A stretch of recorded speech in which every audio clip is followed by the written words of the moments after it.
तो सर सवाल एक अगला ये सवाल था कि आज के समय में एक आम आदमी के मन में, समाज में डायरेक्ट सेलिंग को लेकर नेगेटिविटी बहुत ज्यादा है।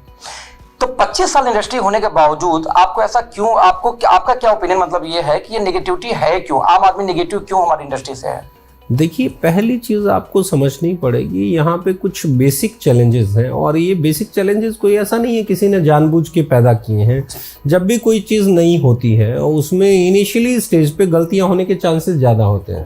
आप एक काम कर लीजिए, आप कोई मशीन बनाइए, पहली बार बनाइए, वो थोड़ी सी कमज़ोर मशीन बनेगी, फिर उसे बनाइए और अच्छी बनेगी, फिर उस पर काम कीजिए और अच्छी बनेगी।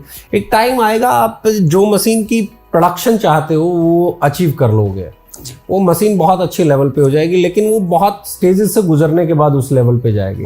आज आप हिंदुस्तान जो मिसाइल्स बना रहा है उनकी बात कर लीजिए, स्टेज 1, स्टेज 2, आज आप ऐसे ही मिसाइलें बनती हैं। पहले वाले की अक्षमता कम होती है, दूसरे वाले की बढ़ जाती है, अगले वाले की और बढ़ जाएगी, उसके ऐसे ही इंडस्ट्री की अक्षमता भी स्टेप टू स्टेप बढ़ेगी। लेकिन चैलेंज क्या है, नेगेटिविटी के पीछे एक बहुत बड़ा रीज़न है, हम लोगों ने इनिशियली पहले 25 साल में कुछ बहुत बेसिक गलतियां की हैं इस इंडस्ट्री में काम करने वाले लोगों ने।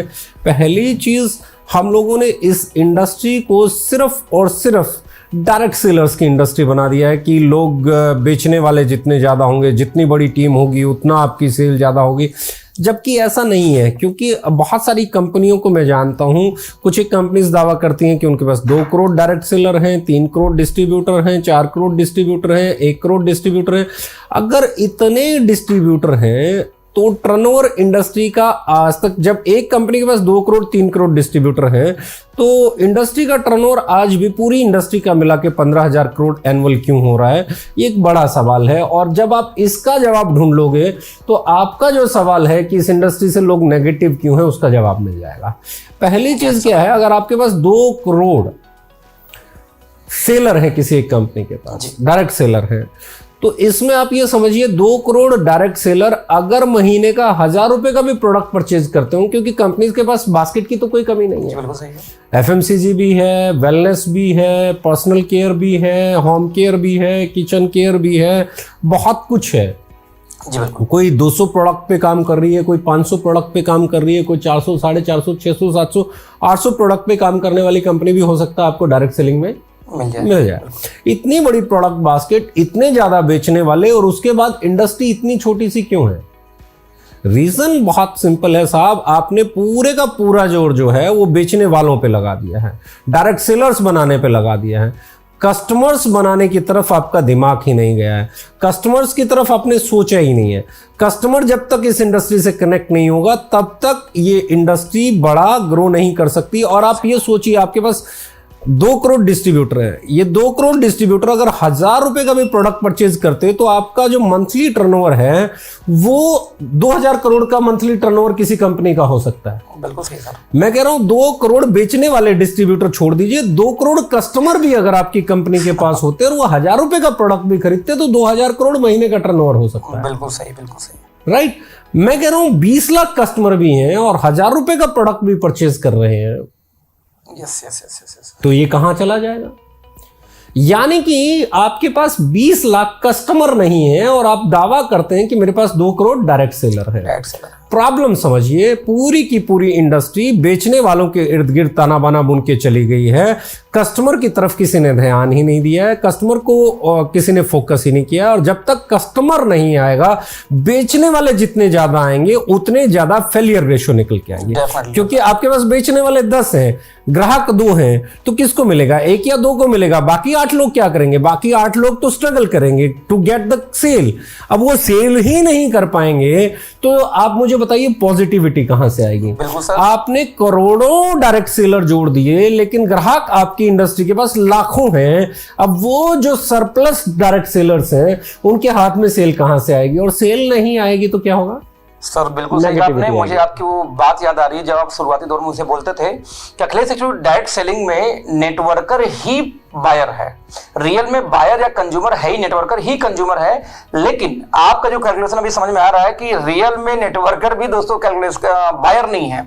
यानी ये मंथन का विषय है कि जो व्यक्ति नेटवर्क मार्केटिंग ज्वाइन करता है रियल में वही बायर नहीं है। यदि ऐसा होता तो यदि कोई कंपनी 50 लाख डिस्ट्रीब्यूटर का दावा करे और 50 लाख लोग सिर्फ 2000 की परचेजिंग दोस्त करे तो भी उनका 1000 करोड़ महीने तक का टर्नओवर जा सकता है, जो नहीं जाता। यानी कि रियल में बायर कंज्यूमर नेटवर्क मार्केटिंग में नहीं। आपका आप मुझे एक बात बताइए, सेलर को तो आपने बायर बनने के लिए बोला ही नहीं, आपने उसे क्या कह के लाए हो कि you are my direct seller, you are my distributor. Yes, और अब गोल्ड और ग्राहक होगा तो ही तो वो माल खरीदेगा आपसे। जी बिल्कुल सही है। ग्राहक है ही नहीं, वो आपसे माल क्यों खरीदेगा? और वो आपका ग्राहक क्यों बने, उसके पीछे की वजह बताओ। इसलिए कि उसने आपका सेमिनार देखा, इसलिए कि आपने उसकी ट्रेनिंग देखी, इसलिए कि उसने किसी की कार देखी। नहीं साहब, इससे आप किसी को टेम्परेरी सेल कर सकते हो, परमानेंट कस्टमर नहीं बना सकते, क्योंकि आप उसे सेलर कह के लाए हो, आप उसे डायरेक्ट सेलर और डिस्ट्रीब्यूटर बना के लाए हो। वो आपका परमानेंट कस्टमर कैसे बन सकता है? क्योंकि आपकी आइडियोलॉजी तो उसी दिन ब्रेक हो जाती है जब वो 4 लोगों से बात करता है और उसमें से उसको 4 के 4 मना कर देते हैं और फिर वो अगले 4 को करता है, फिर कोई एक आध मानता है। बेसिकली क्या है, इस बिजनेस को ज्यादा डायरेक्ट सेलर्स बनाने के चक्कर में नेगेटिविटी की तरफ धकेल दिया गया है। उन्हें लगता है कि भैया ग्राहक, अब कस्टमर सेंट्रिक जब तक आप नहीं होंगे जी, जब तक आपकी ऑर्गेनाइजेशन, जब तक आपकी इंडस्ट्री कस्टमर सेंट्रिक नहीं होगी।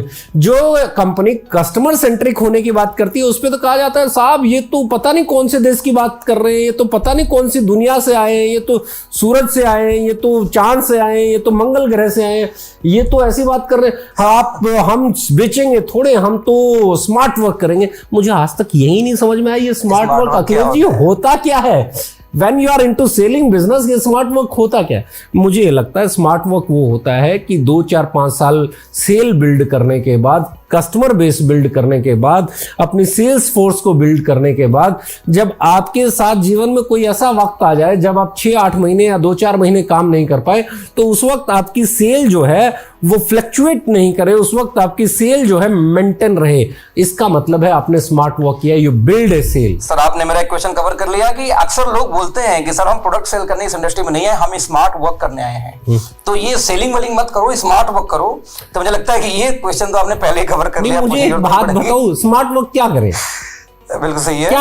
क्या स्मार्ट वर्क करें? वो बोलते हैं बेचो मत, लोग जोड़ो। हाँ, लोग जोड़ो। वो लोग क्या करेंगे जब वो खरीदेंगे ही नहीं और बेचेंगे ही नहीं? उन लोगों को जोड़ के करोगे क्या? मैं फिर बोल रहा हूं, जुड़ो जोड़ो जीतो की जो है वो आज के समय में बहुत आउटडेटेड कॉट है। वो जोड़ो जोड़ो जीतो का जो फिलॉसफी है वो एथिकल डायरेक्ट सेलिंग में फिट नहीं बैठती है। यहां सिंपल है, अगर आपको जीतना है तो बिल्ड ए सेल। जब तक आप सेल बिल्ड नहीं करेंगे, बिल्ड कस्टमर बेस, जब तक आप कस्टमर बेस बिल्ड नहीं करेंगे आप सर्वाइव नहीं कर सकते। स्मार्ट वर्क एक ही है, स्मार्ट वर्क उसे कहते हैं जो आज मेहनत करके और कल आपके फ्यूचर को ईजी करते, उसे स्मार्ट वर्क नहीं कहते जो आज ईजी हो और भविष्य में जाके हो जाए। क्योंकि जो आप जुड़ो जोड़ो जीतो की बात कर रहे हो वो भविष्य में सैचुरेट होता चला जाएगा, लेकिन कस्टमर बेस अगर आज आपने बना लिया वो कभी सैचुरेट नहीं होगा। हिंदुस्तान में 136 करोड़ से ज्यादा की आबादी है, कस्टमर बेस है। इसमें से अगर आप 1% भी लेंगे तो 1,36,00,000 कस्टमर बन सकते हैं। उसका आधा % भी लोगे तो ऑलमोस्ट 68 लाख कस्टमर बन सकते हैं। मैं कहता हूं ये भी मतलब आप 50 लाख का कस्टमर बेस बिल्ड कर ले कोई कंपनी, और एक कस्टमर ऑन एन एवरेज कोई 200, कोई 400, कोई 500, कोई 1000, कोई 2000, कोई 5000 का प्रोडक्ट खरीदे, ऑन एन एवरेज अगर 2000 का भी प्रोडक्ट बिके तो 50 लाख के कस्टमर बेस के साथ आप 1000 करोड़ महीने का टर्नओवर कर सकते हो। और यही एक्यूरेसी है। दोस्तों ये मंथन का विषय वंस अगेन फिर से बोलूंगा, बहुत बड़ी कैलकुलेशन है कि यदि किसी ऑर्गेनाइजेशन में आपके पास में 20 लाख लोग भी हैं तो दोस्तों कंज्यूमर छोड़ो, वो जो डिस्ट्रीब्यूटर वो खुद कंज्यूमर नहीं है। और जब तक दोस्तों ऐसा होता रहेगा, बिलीव करो इंडस्ट्री कभी भी पॉजिटिव नहीं हो सकती।